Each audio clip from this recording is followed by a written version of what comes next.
ফজরের পর আজকে শুই না একটু হাঁটতেছিলাম।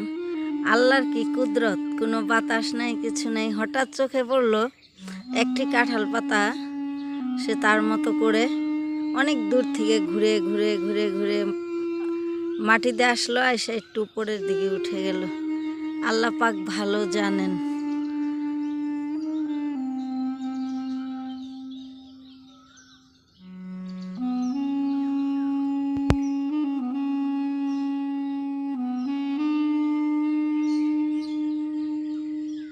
আল্লাহর কি কুদরত, এখানে অনেক দূর থেকে এদিক থেকে আসলো, আয়সা এই জায়গাটায় আমি যখন ক্যামেরা ধরলাম এই জায়গাটায় থেমে গেল। আল্লাহ পাক ভালো জানেন, আল্লাহ মালিক।